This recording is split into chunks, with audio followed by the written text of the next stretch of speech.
अपने घर को सुंदरता से सजाकर रखना कौन पसंद नहीं करता।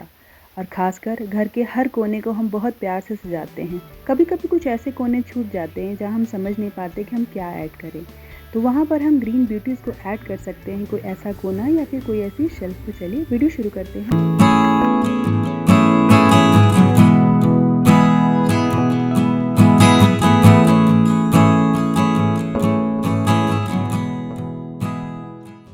नमस्कार, welcome back to my channel. मेरा नाम है प्रियंका और आज मैं बात करूंगी एक बेहद ही खूबसूरत से पौधे के बारे में। आई एम श्योर आप सभी इस पौधे को जानते ही होंगे। ये एक बेहतरीन और फेमस हाउस प्लांट है जो अपनी ब्यूटी से घर के किसी भी कोने को, या इंडोर हो या आउटडोर, खूबसूरती से भर देता है। इस प्लांट का नाम है डिफनबेकिया, जिसे आमतौर पे हम डम केन भी कहते हैं। एक परफेक्ट सोल्यूशन जिससे कि हम अपने किसी भी एरिया को ब्यूटीफुल बना सकते हैं। इस प्लांट की खास बात ये होती है कि ये अपनी लार्ज और लश ग्रीन लीफ से, जो कि लगता है कि पेंट की हुई है, बहुत ही सुंदरता से अपने आसपास के माहौल को ब्यूटीफुल बनाते हैं। कोई भी ऐसा इंसान नहीं होगा जो इसकी ब्यूटी को अनदेखा करके आगे बढ़ जाए। तो चलिए एक क्विक इन्फॉर्मेशन लेते हैं इस बेहतरीन से डेकोरेटिव प्लांट की।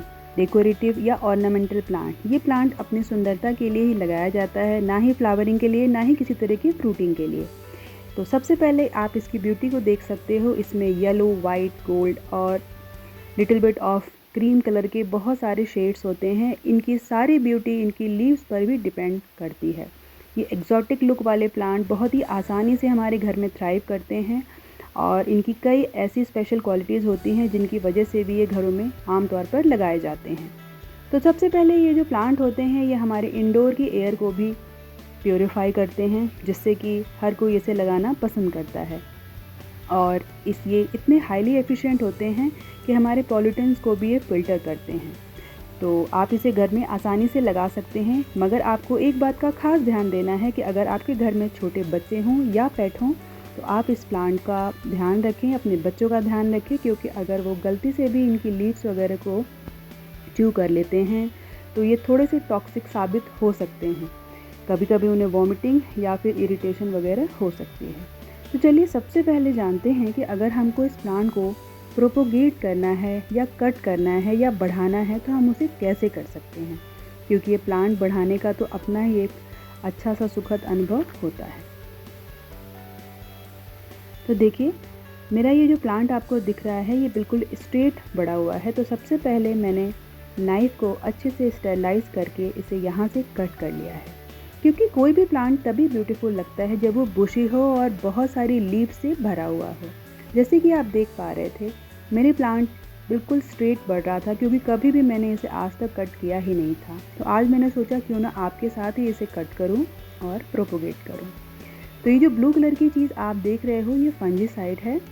इसे जहाँ भी आप कोई भी प्लांट को कट करें वहाँ पर अगर आप इसे लगा देंगे तो वहाँ पर इन्फेक्शन का खतरा बिल्कुल रुक जाएगा और आपका प्लांट डेड भी नहीं होगा। अगर आपके पास ये नहीं है तो आप टर्मरिक पाउडर यानी कि हल्दी को भी आसानी से लगा सकते हो। इसकी एंटीसेप्टिक वैल्यूज़ की वजह से ये जो प्लांट है ना, ये कटने के बाद भी इन्फेक्शन के शिकार नहीं होते हैं, क्योंकि हम में से कोई भी ऐसा नहीं चाहता कि हम अपने प्लांट को लगाएं और उसमें किसी भी तरह का इन्फेक्शन हो जाए या फिर प्लांट हेल्दी ग्रोथ ना करे। तो इस तरह से आप भी अगर चाहें तो अपने प्लांट को आप मल्टीप्लाई कर सकते हो। हालांकि ये थोड़ा टफ़ हो सकता है, क्योंकि मेरे लिए तो ये हमेशा से ही टफ़ रहता है, क्योंकि अपने प्लांट को, खासकर हेल्दी प्लांट को कट करना काफ़ी मुश्किल होता है। अब मैं यहाँ पर आपसे शेयर कर रही हूँ अपने प्लांट को दूसरे प्लांटर में लगाकर मैं आपको दिखा रही हूँ। जैसे कि आप सब मेरे अगर वीडियो को फॉलो करते हैं तो मैं यहाँ से शिफ्ट हो रही हूँ, तो मैं हर संभव कोशिश कर रही हूँ कि अपने प्लांट को एक दूसरे कंटेनर में लगाऊं जो कि प्लास्टिक का हो, जिससे मैं उसे आसानी से अपने साथ ले भी जा पाऊँ। आप भी अपने प्लांट को तभी शिफ्ट कीजिए दूसरे प्लांटर में जब उसे नीड हो। अगर वो रूट बाउंड हो जाए या उसकी ग्रोथ पे आप किसी तरह का इफ़ेक्ट देखो, सिर्फ तभी आप उसे दूसरे कंटेनर में शिफ्ट कीजिए। क्योंकि अगर आपके कंटेनर में प्लांट अच्छे से थ्राइव कर रहा है तो कोई भी ऐसा कोई कारण नहीं जिससे आप उसे दूसरे प्लांटर में शिफ्ट कीजिए। लेकिन मेरा यहाँ रीज़न दूसरा है, तो मैं अपने प्लांट को अपने साथ ले जाना चाहती हूँ, इसीलिए मैं फटाफट से इसे दूसरे कंटेनर में शिफ्ट करने जा रही हूँ। तो जब भी आप अपने प्लांट को शिफ्ट कीजिए एक कंटेनर से दूसरे कंटेनर में, तो हमेशा ध्यान रखें कि आपकी प्लांट की जो मिट्टी है वो काफ़ी पोरस और अच्छी होनी चाहिए, नहीं तो आपकी जो रूट्स हैं वो नीचे से कट जाएंगी और प्लांट अच्छे से ग्रो नहीं होगा दूसरे कंटेनर में। तो जैसे कि आप देख रहे हो मैंने अपने प्लांट को निकाल लिया है और आप इसकी रूट्स को देख सकते हो।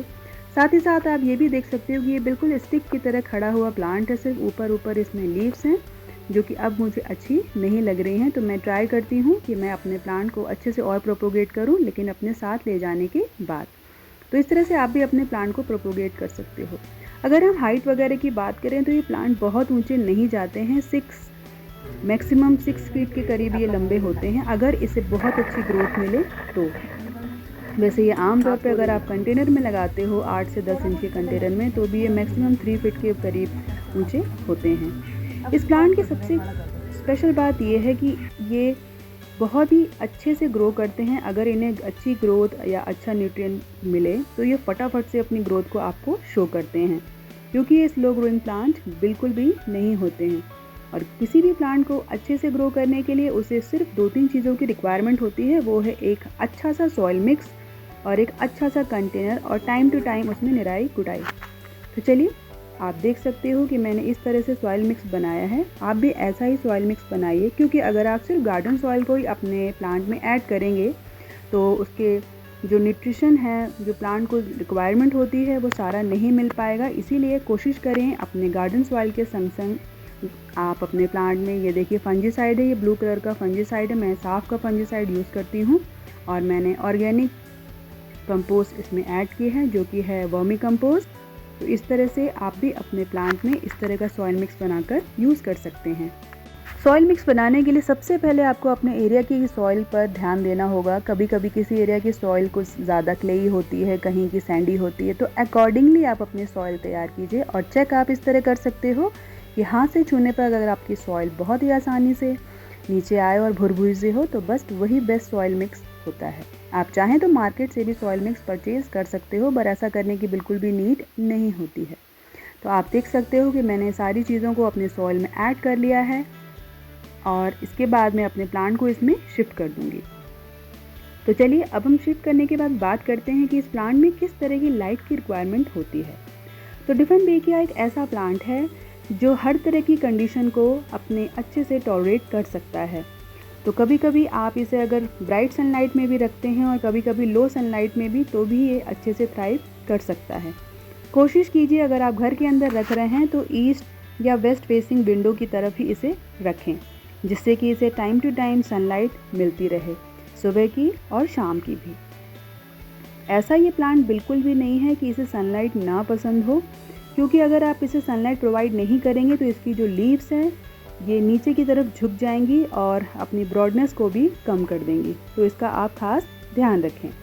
अगर आप इस प्लांट को इस गर्मी में बिल्कुल ही ब्राइट सनलाइट में रखें जहाँ पर टेम्परेचर बहुत ज़्यादा हो तो इसकी लीव्स भी बर्न हो सकती है, तो आप ऐसा करने से बिल्कुल बचिए।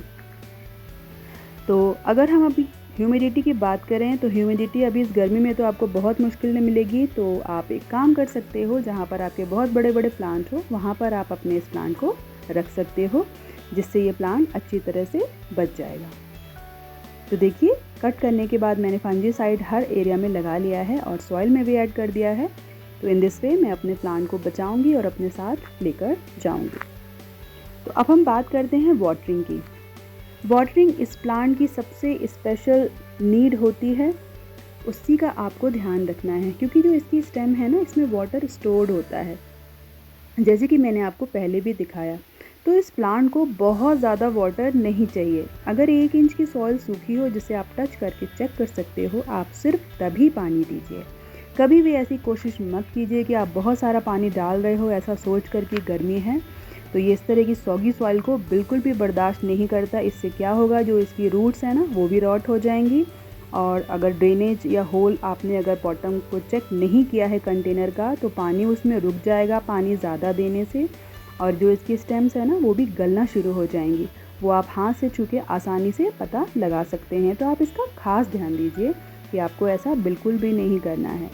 कोशिश कीजिए अपने प्लांट की 10 से 15 दिनों के बीच में गुड़ाई करते रहें, जिससे प्लांट को एरेशन प्रॉपर मिलता रहेगा और आपका प्लांट और उसकी रूट्स अच्छी तरह से सांस ले सकेंगी और अच्छी तरह से थ्राइव करेंगी। अगर आप विंटर की हम बात करें तो ये विंटर में प्लांट थोड़ा सा डोरमेंसी में चला जाता है, तब आपको बिल्कुल भी घबराने की बात नहीं है, क्योंकि विंटर में इसकी लीव्स काफ़ी कम प्रोड्यूस होती हैं और उसका साइज़ भी काफ़ी छोटा हो जाता है। तो अगर आपको अपनी प्लांट में अच्छी बिग साइज़ की लीव्स चाहिए तो आप 10 से 15 दिन के बीच में ना इसमें किसी भी तरह का फर्टिलाइज़र ऐड कीजिए। It could be vermi compost, आप चाहें तो घर का बना फर्टिलाइज़र भी ऐड कर सकते हैं। आप इसमें एप्सम सॉल्ट भी ऐड कर सकते हैं, जिससे कि इस प्लांट की जो लीव्स है ना वो बहुत ज़्यादा अच्छी होंगी और इसकी रूट्स भी काफ़ी मजबूत होंगी। आप चाहें तो सीवीड का एक्सट्रैक्ट लिक्विड हो या ग्रैनुअल, जिस भी फॉर्म में आप ऐड करना चाहो आप पानी में मिलाकर ऐड कर सकते हो। मेजरमेंट ऐसा कुछ रहेगा कि आप 1 लीटर पानी लीजिए और 5 ml सीवीड का लिक्विड आप डालिए, इससे आपका प्लांट बहुत अच्छे से ग्रो करेगा। तो आई होप ये इन्फॉर्मेशन आपको अच्छी लगी हो। तो अगर आपको ये इन्फॉर्मेशन अच्छी लगी हो तो मेरे वीडियो को एक लाइक तो बनता है, एंड अगर आप नए हैं तो इस चैनल को सब्सक्राइब कीजिए। Meanwhile thanks for watching.